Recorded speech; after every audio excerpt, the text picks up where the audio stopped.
Bismillahirrahmanirrahim. Assalamualaikum warahmatullahi wabarakatuh. Alhamdulillahi ala ihsani wa syukru lahu ala taufiqihi wa amtinani wa asyhadu an la ilaha illallah wahdahu la syarika lahu ta'ziman li sya'nih wa asyhadu anna Muhammadan abduhu wa rasuluhu da'ila ridwanih. Allahumma salli alaihi wa ala alihi wa ashabihi wa ikhwanih. Hadirin dan hadirat yang dirahmati Allah Subhanahu wa taala, pada kesempatan kali ini kita akan bahas tentang bagaimana kita menjadikan kehidupan kita penuh dengan keberkahan.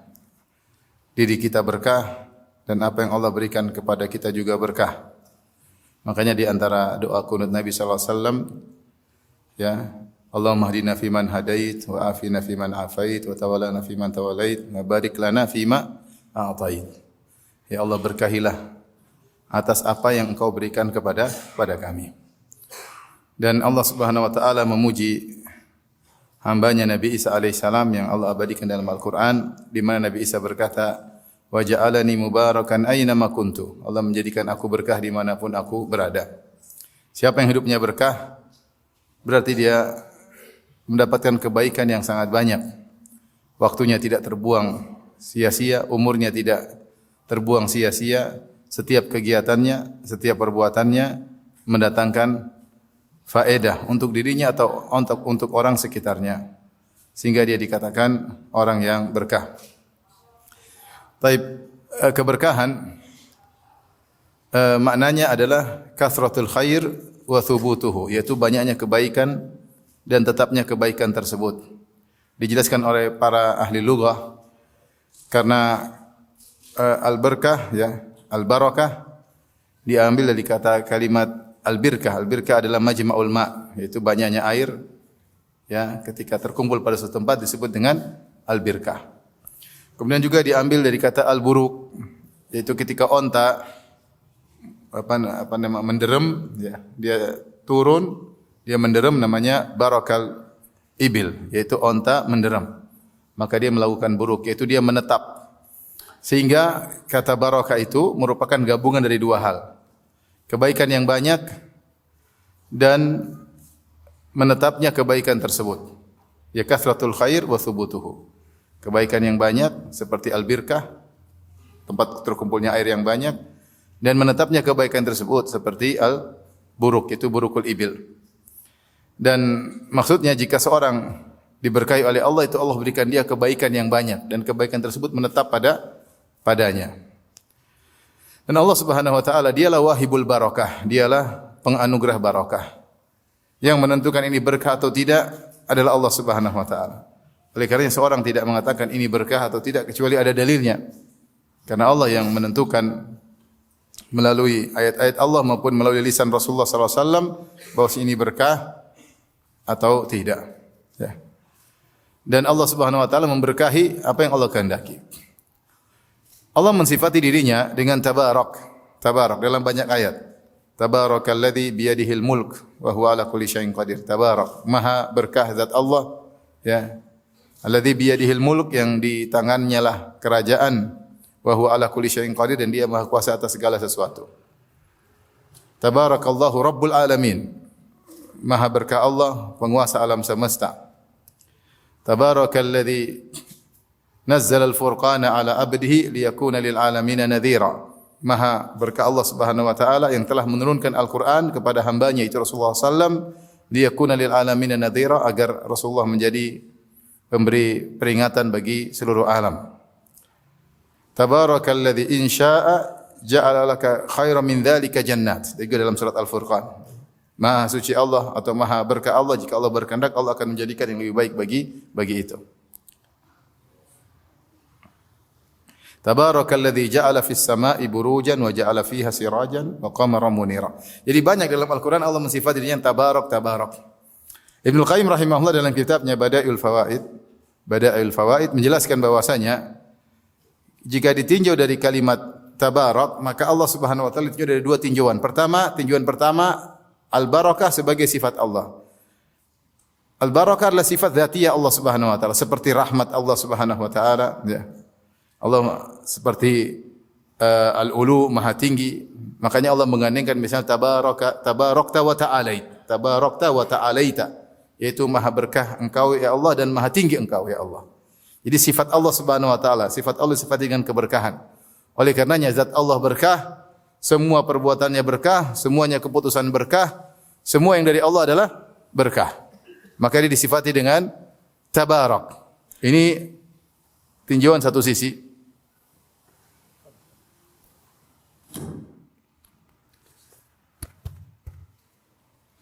Tinjauan satu sisi, maka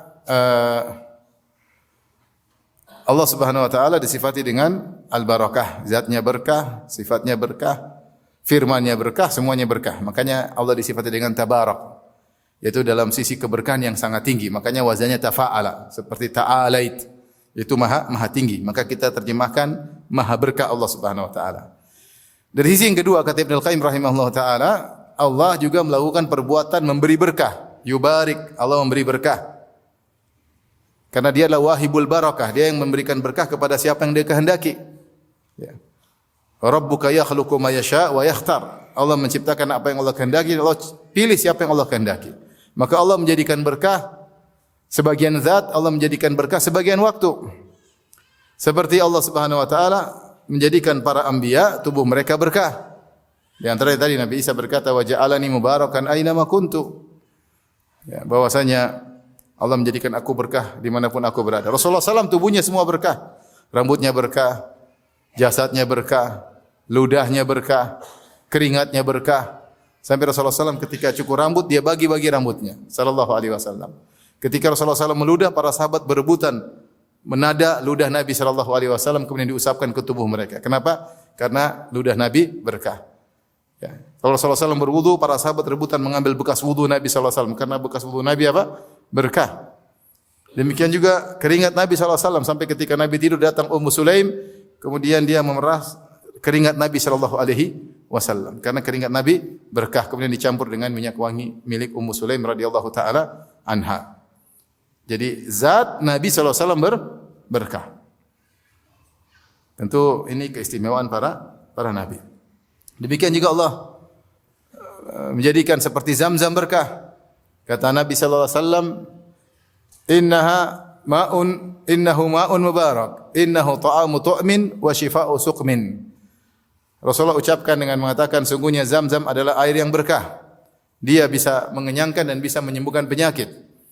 Hal ini Rasulullah ucapkan ketika Rasulullah mendapati Abu Dzal Al-Ghifari yang bersembunyi di dalam Masjid Al-Haram untuk mencari Nabi SAW sampai sebulan. Dan dia tidak makan dan minum kecuali air Zam-Zam. Kemudian setelah sebulan ketemu dengan Nabi, Nabi mendapati ada kelihatan gemuk pada dirinya. Maka Rasulullah bertanya, apa yang kau makan? Kata dia, saya cuma minum air Zam-Zam. Maka Rasulullah mengatakan, innahu ma'un mubarakun. Sungguhnya air Zam-Zam air yang berkah. Innahu ta'amu tu'min, bisa mengenyangkan. Wa shifa'u suqmin, dan bisa menyembuhkan penyakit. Ya. Ini di antara misalnya zat-zat yang Allah beri berkah. Contoh Allah memberkahi sebagian tempat seperti Al-Haramain. Mekah dan Madinah adalah Al-Haramain, yaitu dua tanah suci. Siapa yang beribadah di tanah tersebut maka pahalanya berlipat ganda. Pahalanya berlipat ganda, dan di sana adalah aturan-aturan, larangan-larangan yang berlaku. Ya, kemudian juga Allah menjadikan Masjid Al-Aqsa dan sekitarnya alladzi barakna haulahu, yang kami berkahi Masjid Al-Aqsa dan sekitarnya diberkahi oleh Allah Subhanahu wa taala. Demikian juga Allah menjadikan misalnya sebagian waktu menjadi waktu yang berkah, seperti bulan Ramadan, syahrun mubarak. Kata Nabi sallallahu alaihi wasallam, "Atakum Ramadan syahrun mubarak." Telah datang kepada kalian bulan Ramadan, dia adalah bulan yang penuh berkah. Maksudnya beribadahlah sebanyak-banyaknya agar engkau mendapatkan pahala yang sebanyak-banyaknya. Dan setiap malam Allah menjadikan sepertiga malam yang terakhir adalah malam penuh berkah. Yanzilu Rabbuna tabaraka wa ta'ala hina yabqa thuluthul akhir minal lail. Sungguhnya Rabb kita turun ke langit dunia ketika tersisa sepertiga malam yang terakhir. Fayaqul, maka Allah berkata, hal min da'in fa astajiba lahu, hal min mustaghfirin fa aghfir lahu, hal min sa'ilin fa utiya su'lah. Apakah ada dari hambaku yang berdoa akan aku kabulkan doanya? Apakah ada dari hambaku yang memohon, aku akan kabulkan permohonannya, yang minta, aku kabulkan permintaannya.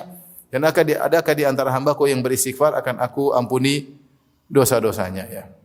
Jadi ada zat-zat yang berkah, Ada tempat-tempat yang berkah, ada waktu-waktu yang berkah. Ini sekedar contoh saja seperti makan sahur juga berkah, ya. Fa inna fi aklatis sahur barakah, kata Nabi, tasaharu, makan sahurlah karena dalam makanan sahur itu ada keberkahan. Ini semua yang menentukan siapa? Syariat. Hanya Allah yang menentukan berkah melalui ayat-ayat Allah, ya. Allah sebutkan nanti ada Al-Quran juga berkah, ya.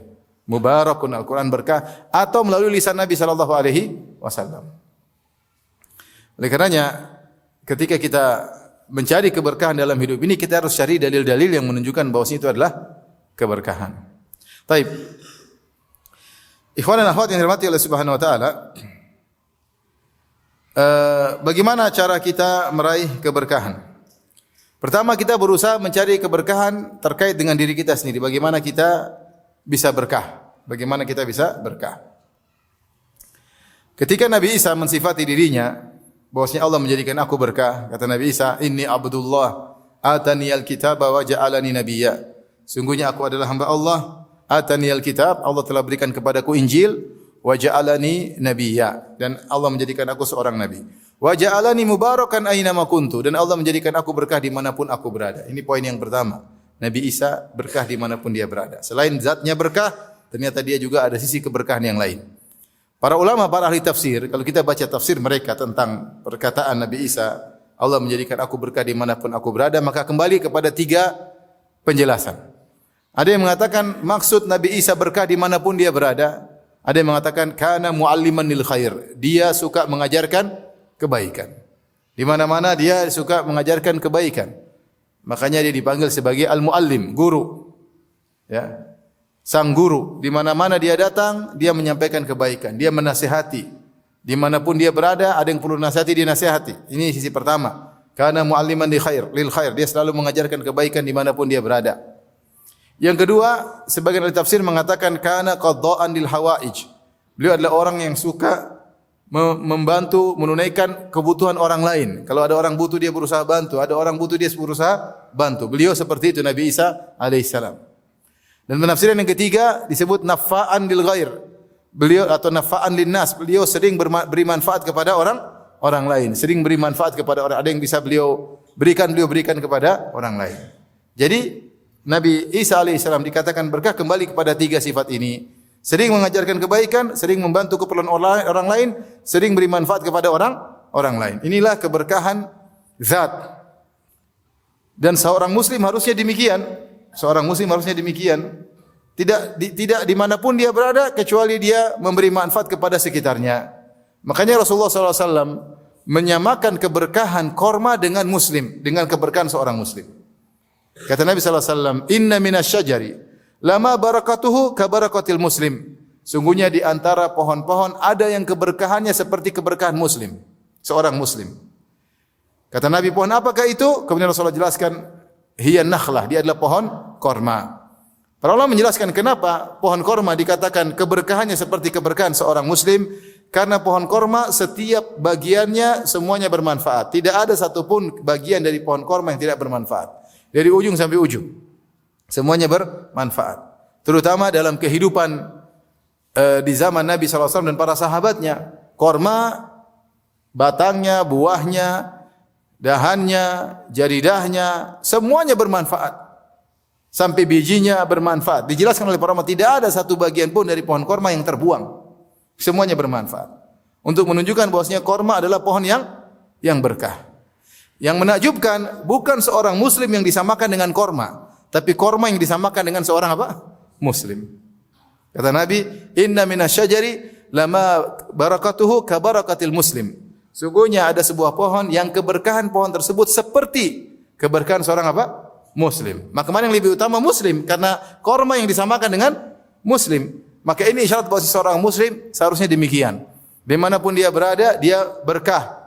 Dia di tengah keluarganya memberi manfaat pada istrinya, pada anak-anaknya. Dia berada di kampungnya, dia harum namanya, memberi keberkahan kepada tetangga-tetangganya. Dia kenal tetangganya, dia bisa menawarkan kebaikan, tidak mengganggu mereka. Di komunitasnya, dia ditunggu kehadirannya. Karena kehadirannya membawa berkah, orang senang, orang semangat melihatnya, dia memberi nasihat.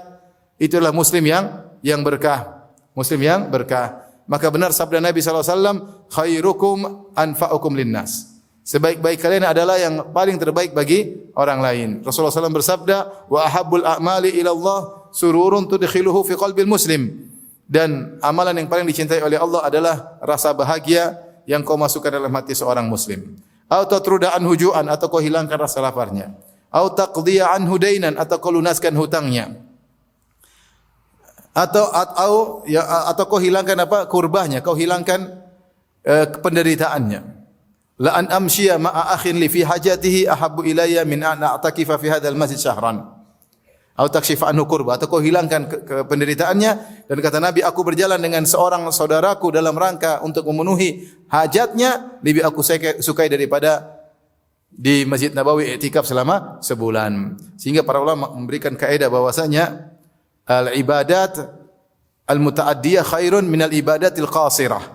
Ibadah yang muta'addiyah, yaitu yang beri manfaat kepada orang lain, lebih disukai oleh Allah daripada ibadat yang qasirah, ibadah yang terbatas untuk diri sendiri. Maka ini barometer untuk kita mengetahui kita ini berkah atau tidak. Coba kalau kita di rumah, anak-anak menantikan kedatangan kita enggak? Kalau senang bapaknya enggak di rumah, berarti kita enggak berkah. Kedatangan kita dinantikan oleh istri kita enggak? Istri kita bilang sama istri kita, sayang, Abi enggak pulang malam ini. Alhamdulillah. Berarti kita tidak dinantikan kehadirannya oleh istri. Tidak pernah ditanya-tanya gimana kabarnya, tidak dinantikan kehadirannya. Repot. Di tengah keluarga juga enggak ada yang nunggu-nunggu. Kalau kita enggak datang, enggak ada yang nyari. Kalau kehadiran kita enggak dianggap. Bahkan kalau enggak ada mereka lebih senang. Berarti kita enggak berkah. Karena seorang muslim yang berkah, dimanapun dia berada, dia memberi manfaat, menyenangkan orang lain. Semaksimal mungkin yang dia lakukan. Dia adalah pohon korma, seluruh bagiannya bermanfaat. Bermanfaat. Taib ini satu. Kita merujuk kepada tafsir dari Nabi Isa alaihissalam yang berkata, wa ja'alani mubarakan aina ma kuntu. Allah jadikan aku berkah di manapun aku berada. Tadi 3 tafsiran. Nafa'an linnas, memberi manfaat kepada orang lain, qada'an bihawaijihim, senantiasa menunaikan kebutuhan orang lain, kana mualliman lil khair, senantiasa memberi pelajaran kepada orang lain. Baik, ini satu sisi. Sisi yang lain, seorang ingin tahu dirinya berkah atau tidak, kita tinjau dari korma. Korma seluruh bagian tubuhnya, batangnya, buahnya, daunnya, ya, semuanya sampai biji korma semua bermanfaat. Semua bermanfaat. Maka demikian seorang muslim kalau dikatakan dia berkah, seluruh tindak tanduknya, seluruh tasarrufatnya, seluruh aktivitasnya bermanfaat. Bukan berarti dia maksum, tidak. Artinya dia bisa salah, tapi kita bicara secara dominan. Siapa sih yang maksum? Tidak ada yang maksum kecuali para nabi. Artinya kebanyakan aktivitasnya adalah bermanfaat. Dia tidak berkata kecuali yang baik. Dia tidak memandang kecuali yang baik. Dia tidak mendengar kecuali yang baik. Dia tidak berfikir kecuali yang baik. Dia tidak melangkahkan kaki kecuali kepada tempat yang baik. Dia tidak menggerakkan tangannya kecuali untuk kebaikan. Sehingga seluruh aktivitasnya adalah berkah. Maka yang disebut dengan keberkahan zat. Seorang berkah secara zatnya. Secara zatnya. Baik. Di antara keberkahan yang menjadikan seorang berkah secara zatnya adalah dia menyambung silaturahmi. Dia menyambung silaturahmi. Ya. Ini di antara amal saleh yang menjadikan seorang dirinya berkah adalah menyambung silaturahmi. Karena Rasulullah SAW bersabda, "Man ahabba an yubsata lahu fi rizqihi wa yunsa'a fi atharihi falyasil rahimah." Siapa yang ingin dilapangkan rezekinya, dipanjangkan umurnya, maka hendaknya dia sambung silaturahmi. Dia berbuat baik kepada orang tuanya, kepada kakek neneknya, kepada anak-anaknya, kepada kakak adik dia, pada ponakan-ponakannya, kepada paman-paman dan bibi-bibinya, ring satu. Ini rahim dia. Dia berusaha menyambung kepada mereka sebaik mungkin. Kenapa? Karena siapa yang menyambung silaturahmi, maka dia akan dilapangkan rezekinya, dipanjangkan umurnya. Apa maksud dilapangkan rezeki, dipanjangkan umurnya? Dua pendapat. Pendapat yang pertama benar-benar dipanjangkan, yaitu umurnya yang tadinya harusnya meninggal umur 50 jadi umur 70. Gara-gara sambung silaturahmi, ya. Dia harusnya hari ini meninggal ketabrak truk, tapi tadi pagi dia telepon mamanya, akhirnya ketabrak tukang becak, enggak jadi mati. Kemudian rezekinya harusnya seumur hidup cuma 3 miliar, jadi 30 miliar. Karena dia sering menyambung silaturahmi. Ini pendapat pertama. Ini pendapat cukup kuat dengan dalil-dalilnya. Kenyataan juga kita lihat orang yang sering nyambung silaturahmi, benar-benar rezekinya bertambah. Pendapat kedua yang dipilih oleh Ibnu Hajar rahimahullahu ta'ala dalam Fathul Bari, beliau mengisyaratkan kuatnya pendapat yang kedua, maksudnya adalah keberkahan. Karena karena ajal, umur sudah diajalkan dan rezeki sudah ditentukan. Kalau gitu yang bertambah apa? Keberkahan. Ini pendapat juga banyak ulama. Maksudnya apa? Umurnya itu aja, tidak bertambah, tapi keberkahan. Tidak ada waktunya terbuang-buang, tidak ada umurnya terbuang-buang, sehingga waktunya berkah. Dia gunakan untuk kebaikan yang satu, kebaikan yang berikutnya, berpindah satu kebaikan yang lain. Hartanya juga berkah. Uangnya tidak terbuang sia-sia, tidak buat foya-foya, tidak buat mubazir, ya. Tetapi harta yang dia keluarkan semuanya bermanfaat. Ini tafsiran banyak juga di kalangan para ulama, sehingga mereka mengatakan orang yang menyambung silaturahmi diberkahi umurnya, berarti diberkahi zatnya, secara umur dia berkah. Dan hartanya juga berkah. Dan ini dikuatkan kata Ibnu Hajar dengan hadis Nabi sallallahu alaihi wasallam. Ada hadis riwayatnya lemah tapi beliau sebutkan menguatkan pendapat yang kedua tadi. Demikian juga dikuatkan oleh hadis dalam Sahih Bukhari, kata Nabi sallallahu alaihi wasallam, "Lamma khalaqallahu al-khalqa qamatir rahim, faqalat hadha maqamul a'idhi bika minal qati'ah." Ketika Allah selesai menciptakan makhluk, maka rahim kemudian berdiri di hadapan Allah, kemudian dia berkata, "Ya Allah, inilah tempat yang berlindung kepadamu dari pemutusan silaturahmi." Yaitu dia minta berlindung, tidak ingin rahim diputus. Maka Allah berkata kepada rahim, "Ama tardaina an asil man wasalaki wa aqta'a man qata'aki?" Qalat na'am. Qala idzan laka. Kata Allah Subhanahu wa taala, "Apakah kau suka wahai rahim? Aku akan menyambung orang yang menyambungmu dan aku akan memutus orang yang memutusmu." Apa maksudnya an asil man wasalaki? Aku akan menyambung orang yang menyambungmu. Kata para ulama, Allah akan menyambung kebaikan kepada orang tersebut. Siapa yang suka nyambung silaturahmi, Allah berikan banyak kebaikan kepada orang tersebut. Maksudnya diberkahi, dia diberkahi. Banyak kebaikan. Waktunya bermanfaat. Energinya bermanfaat, akalnya bermanfaat, tidak mikir macam-macam. Kenapa dia suka nyumbang? Juga suka bantu apa? Silaturahmi. Maka di antara cara agar seorang mudah diberkahi secara zatnya, secara umurnya, maka hendaknya dia sering menyambung silaturahmi. Baik. Di sana ada sebab umum. Orang tanya bagaimana cara agar kita meraih keberkahan yang banyak. Caranya secara umum adalah beriman dan bertakwa.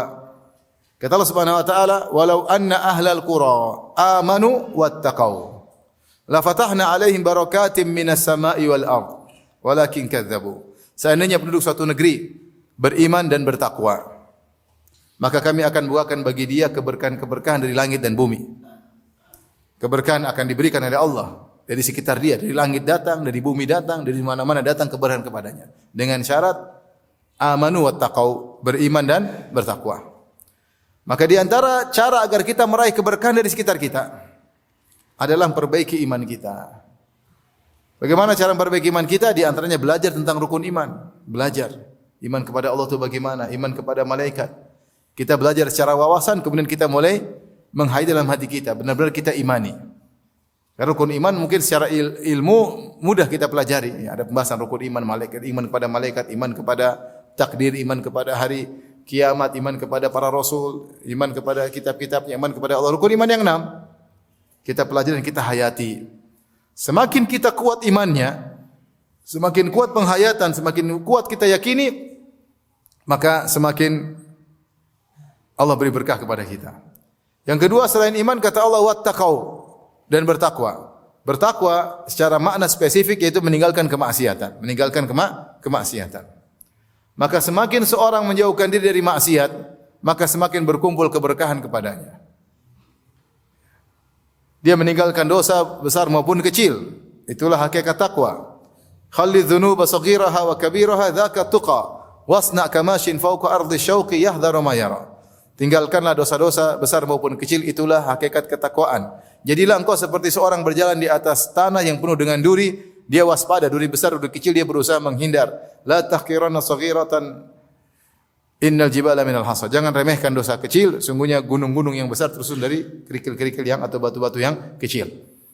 Oleh karenanya seorang semakin dia bertakwa, semakin Allah beri kemudahan berkah kepadanya, maka secara otomatis akan mengikutinya. InsyaAllah istrinya berkah, InsyaAllah anaknya berkah, InsyaAllah teman-temannya berkah, InsyaAllah usahanya apa? Berkah. Ya. InsyaAllah kegiatannya apa? Berkah. Kenapa dia berusaha beriman dan bertakwa? Dan ini berbanding lurus. Iman dan takwa berbanding lurus dengan kadar keberkahan. Semakin kuat iman, semakin kuat takwa, maka keberkahan semakin banyak. Semakin banyak.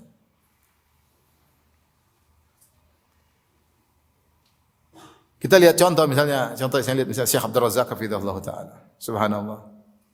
Dia lihat kayaknya tidak ada waktunya yang terbuang. Kalau enggak ngetik, salat, kalau enggak baca buku, kalau enggak nasihat. Bahkan kalau kita misalnya pergi ke dokter dia sambil baca Quran. Bagi pesawat baca Quran. Subhanallah, begitu kegiatannya. Saya ngobrol, dia baca Quran. Jadi maksud saya hampir tidak ada waktu yang terbuang. Tidak ada waktu yang terbuang. Artinya beberapa kali kita menemani perjalanan beliau, hampir tidak ada, saya tidak lihat ada waktunya yang terbuang. Kalau enggak mungkin dia telepon keluarganya, kalau enggak dia ngobrol, bercanda, menyenangkan kita. Tidak ada waktu yang terbuang. Tidak seperti sebagian kita. Saya tidak bilang kita semua. Sebagian kita banyak buang-buang waktu. Mentang-mentang umurnya panjang. Buang sana, buang sini. Nonton sana, nonton sini. Kepo sana, kepo sini. Komentar sana, komentar apa? Sini. Ngeklik sana, ngeklik sini. Karena kebanyakan apa? Umur. Sehingga umurnya dibuang-buang. Tahu-tahu masih umur 60 sudah tewas. Kebanyakan gorengan. Syekh umurnya panjang. Masya Allah. Mubarakin. Syekh Abdul Muhsin Al-Abbad umurnya sekarang 90-an. 90 lebih. Bapaknya dulu Al-Abbad. Saya sempat ketemu Al-Abbad. Kakeknya Syekh Abdul Razak. Meninggal mungkin 100 tahun. Kurang lebih. Itu tidur selalu di masjid. Kalau waktunya azan dia bangun dia azan. Sudah umur mungkin 90-an ketika itu sudah 100 tukang azan di masjid. Sampai dia diberi gelar dengan Al-Abbad. Ada yang mengatakan diberi Al-Abbad karena rajin beribadah. Dikenal orang ini rajin apa?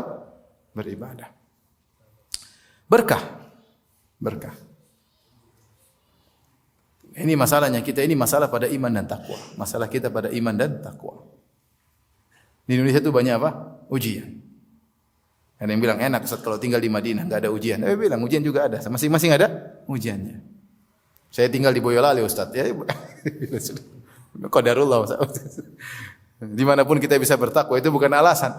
Dimanapun kita bisa bertakwa. Bahkan Nabi SAW dulu ngirim para sahabat keluar Madinah untuk berdakwah di luar Madinah. Tidak suruh keluar dari Madinah untuk apa? Dakwah. Sebagian sahabat pergi keluar Madinah untuk apa? Dakwah. Mereka mencari keberkahan dari dakwah.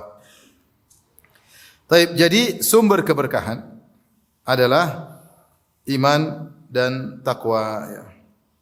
Maka siapa yang semakin beriman, semakin bertakwa, maka keberkahannya semakin banyak. Taib. Di antara sumber keberkahan yang bisa kita raih adalah dengan bersyukur. Allah Subhanahu wa taala berfirman, "La in syakartum la azidannakum." Kalau kalian bersyukur, sungguh benar-benar aku akan memberi tambahan bagi kalian. Kata Allah, la azidannakum. Di sini ada penekanan. Kalau kalian bersyukur, sungguh la azidan nun taukid. La azidannakum. Sungguh benar-benar aku akan memberi tambahan bagi kalian. Maka dengan Allah beri tambahan berarti Allah kasih berkah. Allah kasih keberkahan. Maka tinggal kita pandai-pandai bersyukur kepada Allah Subhanahu wa taala.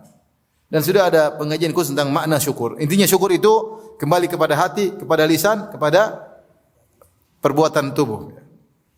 Hati bersyukur caranya bagaimana? Pertama, mengakui semua nikmat dari Allah secara hati. Kita tahu semua nikmat dari Allah, bukan karena saya jago, bukan karena saya banyak berjuang, bukan karena saya banyak pengalaman, bukan karena saya sekolah sampai sekolah yang tinggi, tidak. Semua kenikmatan murni dari Allah Subhanahu wa taala. Lebih banyak orang yang mungkin lebih sekolahnya lebih tinggi, lebih banyak orang yang lebih berusaha, lebih banyak orang lebih pengalaman, toh ternyata kita lebih berhasil daripada dia. Berarti murni dari kebaikan Allah Subhanahu wa taala. Harus mengakui. Wa ma bikum min ni'matin fa min Allah. Nikmat apapun yang ada padamu dari siapa? Dari Allah. Ini yang pertama. Yang kedua, bersyukur dengan hati, yaitu tidak menganggap saya berhak dapat nikmat tersebut. Jangan sekali-sekali kita merasa saya berhak dapat nikmat tersebut. Siapa yang merasa memang saya berhak karena saya sudah berusaha, maka dia tidak bersyukur. Pasti syukurnya sedikit. Karena dia merasa ini upah yang harus saya dapatkan dari Allah. Seakan-akan Allah wajib memilih dia untuk beri nikmat tersebut. Tidak benar. Apa yang kita lakukan tidak ada nilainya dengan nikmat yang Allah berikan pada kita. Maka jangan pernah menganggap saya berhak dapat nikmat. Itu tidak bersyukur. Makanya Qarun ketika ditanya tentang nikmat yang dia dapatkan, dia mengatakan innama utituhu ala ilmin indi. Saya ini punya harta banyak karena saya punya ilmu tentang ahli kimia, ahli ini sehingga saya punya harta banyak. Ada tafsiran mengatakan, dia mengatakan memang Allah tahu saya berhak untuk dapat harta yang banyak ini. Maka dia ujub. Maka seorang bersyukur dengan hati, pertama mengakui segala nikmat dari Allah Subhanahu wa taala. Yang kedua, jangan dia merasa dia berhak mendapatkan nikmat tersebut. Kalau kita menghadirkan dalam diri kita nikmat kerasan seperti ini, berarti kita sudah bersyukur dengan hati. Yang kedua, bersyukur dengan lisan. Bersyukur dengan lisan, di antaranya memuji Allah jika mendapatkan nikmat tersebut. Dan kalau kita mulai lupa-lupa, kita ingatkan diri kita, kita ingatkan istri kita, ingatkan anak-anak kita agar kita tidak lupa. Kadang sudah diberikan nikmat banyak, masih kurang bersyukur, masih tamak, masih tidak qanaah. Maka perlu kita ingatkan istri kita, anak kita tentang bagaimana kita dulu. Masih ingat enggak nak? Dulu rumah kita cuma 3x4, enggak diplester. Enggak ada plesternya. Kemarin Abi ke sana lihat yang rumah kontrak tersebut masih belum diplester. Kecil. Dulu Umi kurus, sekarang Umi alhamdulillah berbobot. Nikmat dari Allah Subhanahu. Banyak nikmat. Dulu enggak punya motor, sekarang udah punya mobil, alhamdulillah. Dulu ngontrak rumah, sekarang udah punya rumah. Kita bicara begitu untuk mengingatkan diri kita agar kita bersyukur kepada Allah Subhanahu wa taala. Bukan untuk kita posting-posting, publish untuk pamer, enggak. Ya.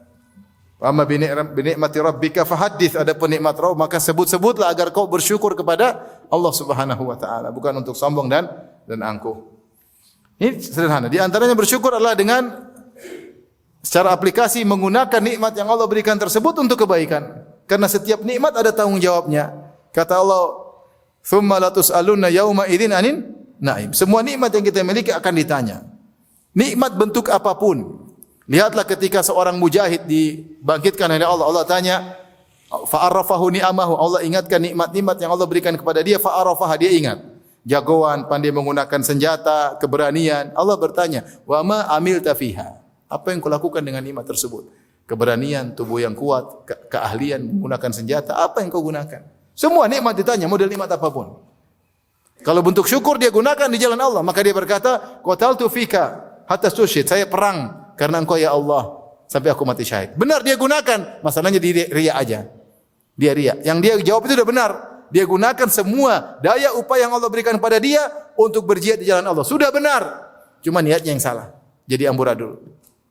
Hanya diadab. Seandainya niatnya benar, jadi orang terbaik karena menggunakan nikmat pada tempatnya. Yang kedua, ustaz dibangkitkan oleh Allah. Allah ingatkan nikmat yang Allah berikan pada dia. Ini ustaz apa nikmatnya? Pandai berorasi, kuat hafalannya, ya.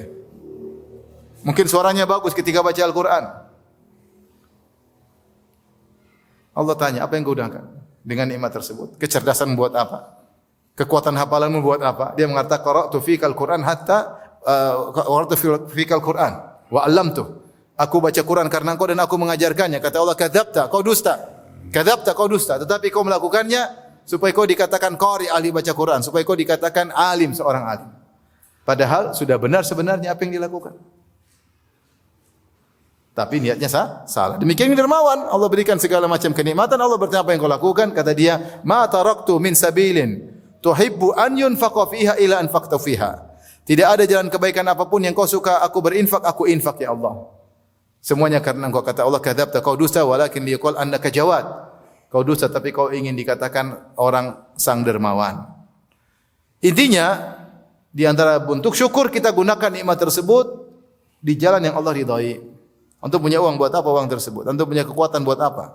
Kekuatan ada buat apa? Ya buat bantu, bukan buat pamer-pamer body dimasukkan ke Facebook. Tapi kekuatanmu itu untuk kebaikan. Apa kek. Kau punya uang buat apa? Akan ditanya oleh Allah. Semua nikmat sekecil apapun ditanya oleh Allah. Ini buat apa? Buat apa? Maka gunakan untuk bersyukur kepada Allah. Sampai kenikmatan yang berupa pikiran, berupa pandangan, berupa penglihatan, semua akan ditanya. Inna sam'a wal basara wal fuada kullu ulaika kana anhu mas'ula. Sungguhnya pendengaran, penglihatan dan hati akan ditanya. Makanya di antara pendapat yang menakjubkan, saya baca tentang hukum catur model zaman dulu ya. Strange. Sebagian ulama mengatakan catur ini hukumnya haram. Kenapa haram? Karena dia tidak bersyukur kepada Allah. Allah berikan dia kecerdasan, dia gunakan mikir yang tidak-tidak. Sampai ada yang berpendapat demikian. Kecerdasannya bukan untuk main catur. Nongkrong situ, loncat sana, loncat sini. Maksud saya sampai ada yang menjelaskan tentang pendapat seperti itu. Artinya kita semua akan tanya, semua nikmat pastikan kita gunakan pada penempatan yang tepat, berarti kita bersyukur. Kalau bersyukur Allah beri berkah. Pasti Allah beri apa? Tambahan. Maka di antara sarana untuk meraih keberkahan adalah bersyukur kepada Allah Subhanahu wa taala. Tapi di antara cara meraih keberkahan, sering baca Quran. Bukalah harimu dengan baca Quran atau baca Al-Quran sebelum apa? Sebelum tidur. Intinya hari-hari jangan terlewatkan tanpa baca Al-Quran. Karena Al-Quran adalah kitab yang penuh keberkahan. Allah berfirman, "Wa hadza kitabun anzalnahu mubarakun." Dan inilah Al-Qur'an yang kami turunkan penuh dengan keberkahan. Al-Qur'an kitab mubarak. Allah juga berfirman, "Kitabun anzalnahu ilaika mubarakun yadabbaru ayatihi." Al-Qur'an kami turunkan kepada engkau penuh dengan keberkahan. Maka Al-Qur'an kita baca dengan banyak niat. Di antaranya niatnya untuk misalnya disebut para ulama, di antara niatnya misalnya untuk mencari petunjuk. Allah mengatakan inna hadzal Qur'an yahdi lillati hiya aqwam. Sungguhnya Al-Qur'an itu memberi petunjuk kepada yang terbaik untuk belajar.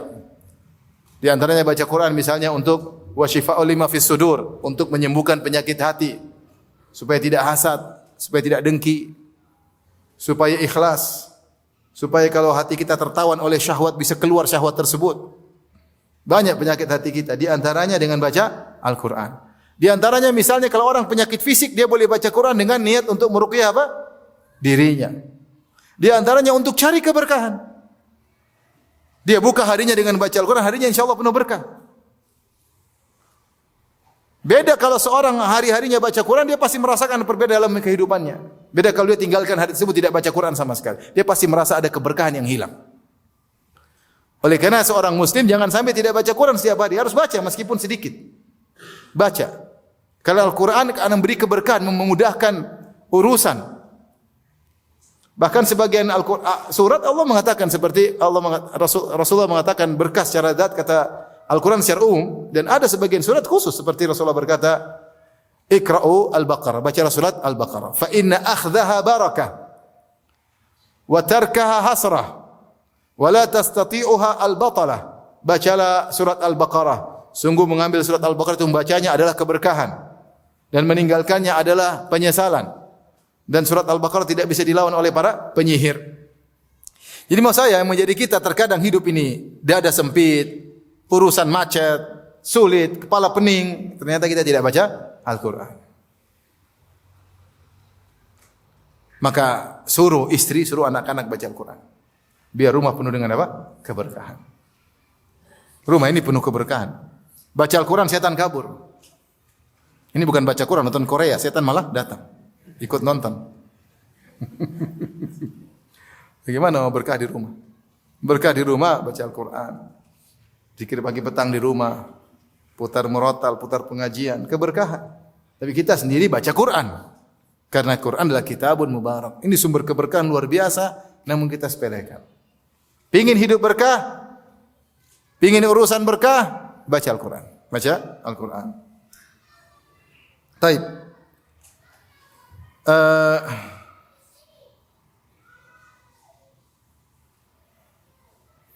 Tentunya ketika kita mengharapkan keberkahan, kita berdoa kepada Allah Subhanahu wa taala. Kita berdoa kepada Allah Subhanahu wa taala. Dan berusaha. Bukan hanya sekedar berkeinginan dapat berkah, tapi kita berdoa dan berusaha. Makanya seorang yang semangat mencari keberkahan di pagi hari didoakan keberkahan oleh Nabi sallallahu alaihi wasallam. Burika li ummati fi bukuriha. Diberkahi bagi umatku di pagi hari. Artinya semangat ketika menjalankan kegiatan supaya diberkahi. Dan jangan lupa berdoa, ya. Misalnya tadi, wa barik li fima a'tait. Ya Allah, berkahlah aku pada apa yang Kau berikan kepadaku. Maka kita minta kepada Allah agar diberkahi. Semua yang Allah berikan pada kita banyak. Waktu semoga diberkahi, umur diberkahi. Semoga Allah berkahi istri kita. Ya Allah, berkahilah anak-anakku. Sering kita doain. Ya Allah, Allahu barik fihim, ya Allah berkahilah mereka. Ya Allah berkahilah usahaku, agar usahaku ini bukan duniawi, enggak. Tapi orientasinya apa? Akhirat. Allah berkahi pandanganku. Makanya orang kalau pergi salat subuh berdoa, Allahumma ja'al fi qalbi nuran, wa fi sam'i nuran, wa fi basari nuran, wa min fawqi nuran, wa min tahti nuran, wa an yamini nuran, wa an shimali nuran, wa ja'alni nuran. Ini doa nur. Allah jadikanlah hatiku bercahaya. Jadikanlah pendengaranku apa? Bercahaya. Jadikanlah penglihatanku bercahaya. Jadikanlah atasku dari atas bercahaya, dari bawah bercahaya, dari kanan bercahaya, dari kiri cahaya. Di depan cahaya, belakang cahaya, dan jadikanlah aku cahaya. Ini doa agar kita diberkahi oleh Allah Subhanahu wa taala. Doakan anak istri agar mereka diberkahi oleh Allah Subhanahu wa taala. Dan di antara bentuk usaha kita memanage. Kalau kita sudah berdoa kepada Allah, kita berusaha usaha kita benar-benar kita rapikan, jangan sampai tidak berfaedah, waktu kita rapikan. Maka perlu orang kalau ingin umurnya berkah, misalnya dia mengatur waktunya. Saya sering sampaikan kepada kawan-kawan, kita ini kalau urusan dunia atau sebagian kita urusan dia benar-benar dia memanage. Benar-benar dia memplanningkan, dia merencanakan. Dia ngatur dengan benar-benar, apalagi masalah yang bisa menimbulkan duit, benar-benar hati-hati, penuh perhatian, penuh jangan sampai meleset. Ini lagi musim rame, musim banyak pembeli, disiapkan benar-benar untuk cari duit. Nah, kita jangan lupa kita juga untuk cari akhirat, kita harus memanage umur kita, memanage duit kita, memanage waktu kita atur. Agar waktu kita berkah semua dan agar tujuan kita akhirat tercapai. Nah, kita benar kita atur, ya. Kita atur, ada jadwal kita silaturahmi, ada jadwal. Ada jadwal telepon orang tua. Kalau masih hidup teleponnya tiap hari. Jangan tunggu orang tua bilang, "Nak, telepon saya ya." Orang tua kadang-kadang jaim. Tidak mau minta-minta anaknya untuk datang. Kita bikin jadwal sendiri datang, paham? Harus ada jadwal silaturahmi datang kepada orang tua. Kalau bisa tiap hari bagus, kalau enggak sepekan sekali enggak apa-apa. Yang penting datang bawa sesuatu. Jangan datang ke orang tua malah ngambil berasnya. Seperti kata orang pulang kampung bulan Ramadan, pulang kampung ke orang tua sudah setengah mati lagi panen beras, dia bawa roti kongguan 1 kaleng, terus pulang bawa 2 karung beras. Ini namanya nguntungin diri sendiri. Ya, orang tua senang-senang aja, orang tua senang berasnya dimakan sama anaknya. Tapi ya, maksud saya harus ada jadwal untuk kunjungi apa orang tua. Orang tua masih hidup. Kalau enggak jadwal ketemu dengan kakak adik. Kalau antum benar-benar super sibuk, undang mereka ke rumah. Yang penting ada ketemu ngobrol sama mereka. Itu namanya kita menjadwalkan untuk akhirat kita. Dunia terus kita jadwalin. Jalan ke sana, jalan ke sini. Main-main ke Boyolali, main-main ke Tegal. Ada waktunya kita jadwal untuk akhirat kita. Bikin jadwal. Jadwal kita setiap hari baca Quran. Berapa halaman? Bikin jadwal. Jadwal dengar pengajian, ikut, punya pengajian ikut. Saya ingin pengajian dalam sepekan berapa kali? 1 kajian tauhid, 1 kajian fikih, 1 kajian sirah, ikut. Serius, bukan Bukan kalau ada waktu berangkat, kalau enggak. Jadi kita bukan menyempatkan, tapi kita menjadwalkan. Kalau kita untuk dunia kita serius, ini untuk akhirat kita perlu berkah, memberkahi diri kita, minta kepada Allah. Makanya ada bukti bahwasanya kita ingin kita ini berkah, maka jadwalkan kegiatan kita. Jangan kemudian waktu hilang begitu saja tanpa ada target. Ya, saya ini hidup punya target. Target baca ini, target tulis ini. Kalau saya enggak bikin target, saya malas-malasan. Saya tahu diri, saya pemalas. Kalau saya enggak bikin target, saya nanti malas. Maka untuk urusan akhirat kita harus punya apa? Target. Ini agar waktu kita berkah. Ini teman-teman, tiap ketemu enggak ada faedahnya, udah enggak usah teman sama dia, cari teman yang lain. Adakah saya berteman dengan dia tambah iman, tambah takwa? Duit juga tidak bertambah. Iman, takwa juga tidak ada. Terus ngapain saya berteman dengan dia? Ya sudah, saya say hello aja. Saya cari teman yang lain. Ini berarti waktu enggak bermanfaat. Masuk grup ternyata enggak ada faedah, ketawa ketiwi, terkadang gibah-gibah, caci maki. Ngapain di grup itu? Keluar. Ini grup tidak berkah. Karena saya merasa tidak tambah iman dalam grup ini. Keluar, ngapain? Ngapain bertahan di grup tersebut? Keluar dengan sopan santun. Assalamualaikum, bentar lagi bulan Muharram atau sudah bulan Muharram. Saya ingin keluar dulu. Wallahu alam kapan kembalinya. Assalamualaikum. Sudah selesai. Ini banyak ini ting tong habis waktu. Debat situ, ketawa ketiwi situ, habis waktu. Ente enggak tahu, ternyata satu grup itu makan tiap hari waktu ante sekian banyak. Enggak kerasa. Maka manage agar kita benar-benar berkah dalam kehidupan ini. Taib. Yang terakhir yang sampaikan bahwasanya hati-hati tentang penyebab hilangnya keberkahan. Intinya penyebab hilangnya keberkahan adalah lawannya iman dan takwa, yaitu maksiat. Rasulullah SAW atau Allah Subhanahu Wa Taala menyebutkan tadi, "Lau anna ahlal qura amanu wattaqau." Seandainya penduduk satu negeri beriman dan bertakwa, la fatahna alaihim barakatim minas sama'i wal ardh. Kami akan bukakan bagi mereka keberkahan langit dan bumi. Walakin kadzabu. Tapi mereka mendustakan, mereka tidak iman dan tidak bertakwa, Allah cabut keberkahan. Allah berkata, "Yamhaqullahu riba wa yurbis shadaqat." Allah cabut keberkahan riba dan Allah beri keberkahan pada sedekah. Riba mungkin kelihatannya duit banyak tapi enggak berkah. Habis enggak tahu uang ujungnya kemana, buat jalan-jalan, buat foya-foya, semakin panjang hisab di akhirat. Kadang Allah kasih sakit, kadang Allah kasih ini, duit habis entah kemana.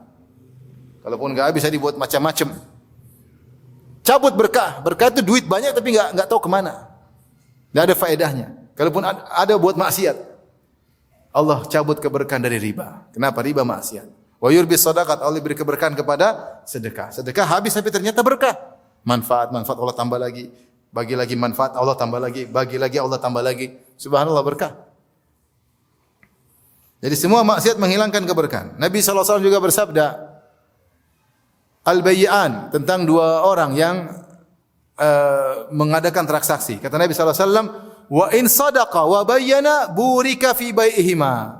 Kalau mereka berdua jujur dan menjelaskan kekurangan aib-aib barang mereka, jujur, maka akan diberkahi jual beli mereka. Wa in katama wa kadzaba muhiqat barakatu bai'ihima. Kalau ternyata mereka ketika transaksi mereka dusta dan mereka menyembunyikan aib, maka Allah akan cabut keberkahannya. Banyak orang yang dilihat duit kuantitas, sehingga bohong, sehingga tidak jujur, menyembunyikan. Makanya kalau kita dalam transaksi jual apapun, baik jual barang maupun jual jasa, semua yang mempengaruhi harga harus kita sebutkan. Enggak boleh kita sembunyikan. Kita punya jual mobil bekas nih. Kita tahu ada suatu aib dalam mobil ini yang bisa mengurangi harga, tidak boleh kita sembunyikan. Kalau kita sembunyikan, itulah keberkahannya dicabut. Ustaz, tapi kalau disebutkan harga jatuh, ya itu namanya resiko. Tidak apa-apa harga jatuh, yang penting kau jujur, nanti diberkahi oleh Allah. Tapi manusia melihat uang di depan mata. Kalau saya kurangnya, kau dapat uang banyak, harusnya mobil ini lakunya kalau kau jelaskan 100 juta. Gara-gara kau sembunyikan aibnya, dapat uang 20 juta, itu 20 juta tambahan tidak berkah. Tidak berkah. Tidak berkah bagaimana? Kadang habis enggak tahu kemana. Kadang kau gunakan foya-foya semakin menyulitkan hisabmu, terkadang memancingmu untuk bermaksiat. Memancingmu untuk bermaksiat dengan duit tersebut. Maka jangan. Sama jual jasa juga demikian. Harus jujur. Travel umrah misalnya, tulis bintang 5. Dia tahu ada masalah, dia tidak jelaskan. Tahu-tahu sampai di Mekah bintang 7. Nah ini repot ini. Enggak boleh. Boleh. Hisab nanti hari kiamat kelak. Tidak berkah. Lihat untung banyak tutup mata, yang penting duit banyak. Cara-cara yang tidak legal digunakan, yang penting untung dari tamu-tamu Allah. Tamu-tamu Allah bisa kerjain, yang penting untung banyak meskipun cara-cara tidak benar. Tutup mata. Kenapa? Kelihatan untung di depannya. Itu untung tidak berkah. Percaya ya, tidak berkah. Oleh karena ikhwan dan akhwat yang rahmati Allah Subhanahu wa taala. Ketika menyembunyikan aib dan tidak jujur, muhiqat barakatu bai'ihima, dicabutlah keberkahan jual beli mereka. Meskipun kelihatannya untungnya banyak, tapi tidak berkah. Sebaliknya kalau jujur dan menjelaskan, meskipun kelihatannya untung sedikit, bahkan mungkin rugi, tapi Allah akan kasih apa? Keberkahan. Burika fi bai'ihima. Allah akan berikan berkah pada jual beli mereka. Baik, saya akan bacakan perkataan Ibnu Qayyim rahimahullahu taala.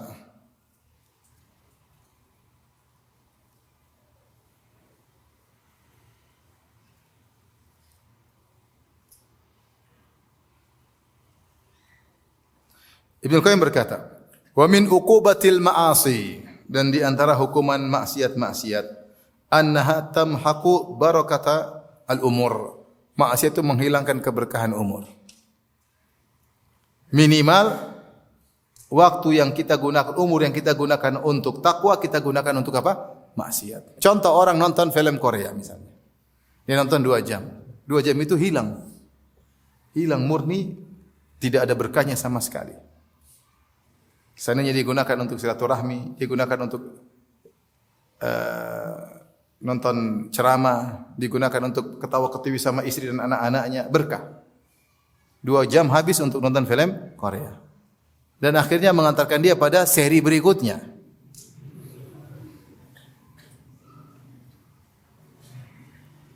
Dan begitu terus. Makanya maksiat itu menghilangkan keberkahan umur. Umur jadi tidak berkah. Hidup menjadi enggak enak hidup ini. Kelihatannya berfoya-foya, kelihatannya ketawa-ketiwi, kelihatannya senang-senang. Nonton bioskop kelihatannya, tapi hatinya kering, percaya hatinya kering. Habis nonton bioskop kering. Canduan, pingin kering. Tidak ada kebahagiaan. Tidak ada kenyamanan. Ya. Itu yang dirasakan oleh kalau kita bermaksiat seperti itu. Jadi umur cabut berkahnya. Wa barakatar rizqi. Keberkahan rezeki juga dicabut. Suka bermaksiat, rezeki tadi tidak berkah. Banyak tapi kok habis.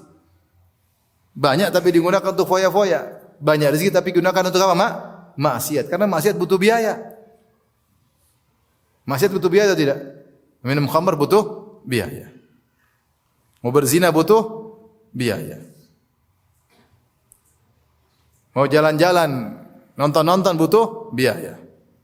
Mau nonton konser butuh biaya enggak? Butuh biaya. Banyak ya. Mendoprok di masjid enggak pakai biaya. Jadi menghilangkan keberkahan rezeki. Membuat orang tamak, rezekinya enggak, di antara keberkahan rezeki tidak jadikan qanaah. Yang lihat orang sudah kaya raya masih tamak, masih nipu orang, masih peras orang padahal sudah kaya raya. Rumahnya sudah mentereng, mobilnya udah banyak, masih peras anak buahnya. Enggak berhenti-berhenti. Tamak. Itu keberkahan rezeki hilang. Tidak ada kebahagiaan, Allah cabut. Orang bertakwa seadanya bahagia, tawa, senang, bahagia, qanaah. Itu adalah tempat kebahagiaan. Makanya dapati orang yang makan hasil haram, begitu mereka model hidupnya. Tamak. Tidak pernah berhenti. Karena rezekinya tidak berkah. Tidak dikasih qanaah oleh Allah Subhanahu wa taala. Wa barakatul ilm, ilmu juga keberkahannya hilang. Harusnya ilmu itu mendatangkan kebahagiaan. Ilmu mendatangkan ketenangan. tapi dia punya ilmu. Tukang maksiat akhirnya menimbulkan perpecahan, menimbulkan keributan, menimbulkan ujub pada dirinya, menimbulkan sombong pada dirinya. Kenapa? Pengaruh maksiat. Ilmu yang harusnya bikin dia tawadhu, bikin dia semakin apa? Sombong dan angkuh. Tidak ada keberkahan ilmu. Sana bikin ribut, sini bikin ribut. Tidak ada keberkahan. Ilmunya ada tapi tidak berkah. Apakah ada orang seperti ini? Ada orang seperti ini, ada. Wa barakatul amal, sama keberkahan amal. Amal pun tidak berkah. Banyak kegiatan habis sia-sia. Habis sia-sia. Ketemu sana, ketemu sini, rapat sana, rapat sini, komentar sana, habis ngapain? Enggak ada faedah, cuma buang-buang kegiatan. Dan seterusnya, wa barakatul ta'ah, keberkahan ketaatan pun hilang. Wa bil jumlah annaha tamhaqu barakatad din wa dunya. Secara umum bahwasanya maksiat dikerjakan seorang menghilangkan keberkahan agama dan keberkahan dunia. Oleh karenanya ikhwan dan akhwat yang rahmatillah subhanahu wa taala, hati-hati dengan penghalang keberkahan. Karena dia adalah lawan daripada ketakwaan. Takwa meninggalkan maksiat, kita melakukan maksiat, maka keberkahan akan dicabut oleh Allah berbanding lurus dengan banyaknya maksiat yang kita lakukan. Semoga pertemuan kita diberkahi oleh Allah Subhanahu wa taala dan semoga Allah pertemukan kita di surganya kelak. Amin ya rabbal alamin. Wabillahi taufiq wal hidayah. Assalamualaikum warahmatullahi wabarakatuh.